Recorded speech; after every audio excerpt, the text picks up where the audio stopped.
Fox 5, home of the Men's FIFA World Cup 2026.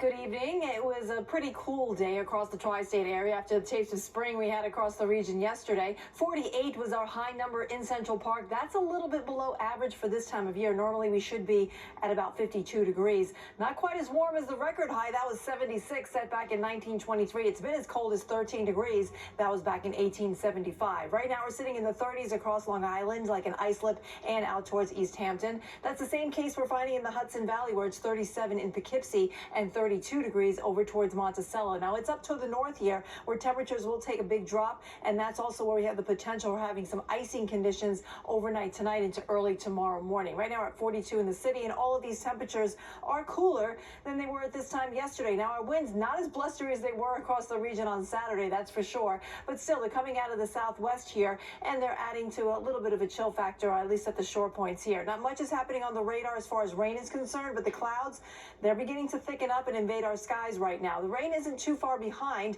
We're going to start to see it move in across the region shortly, and it will last right through the overnight hours. We can see some snow working into western New York here again, as I mentioned, where we have the colder temperatures. There will be the chance of that icy precipitation, especially north of the city. It's all part of this system that's plaguing the Great Lakes all the way down towards the Tennessee Valley. I think will be mainly rain, but areas to the north will be a little bit more colder, so they'll get that frozen precip. And then behind the system, it's dry weather across the midsection of the nation, and this area of high pressure will work in here by tomorrow afternoon.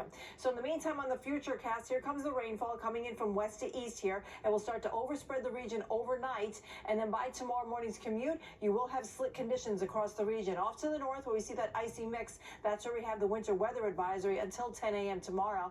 And the rain sticks around right through lunchtime, and it doesn't really push offshore until the afternoon. We'll see the sun come through the clouds before it sets tomorrow night, and with a strong westerly or northwest wind flow, we'll see some moisture from the Great Lakes being picked up and deposited in the form of some scattered showers off to the north here late in the day. Then we'll go mostly dry. Tuesday we'll start out with plenty of sunshine here. Again, that strong west wind flow will bring in some cloud cover off to the north and maybe an isolated shower, but the rest of us should stay dry. In fact, it's going to be a quiet weather week once we get through the messy start on Monday. Rainfall amounts will be kept under an inch across the region, but it will be slick, and most of that will fall in the morning hours.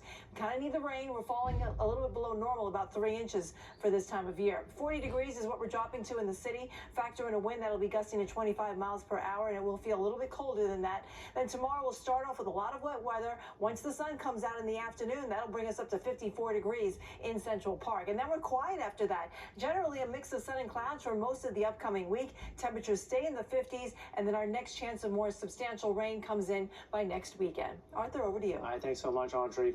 Well, it's not been quite a dreamy opening weekend for Snow White. Coming up, why the live-action remake of the animated classic is facing backlash.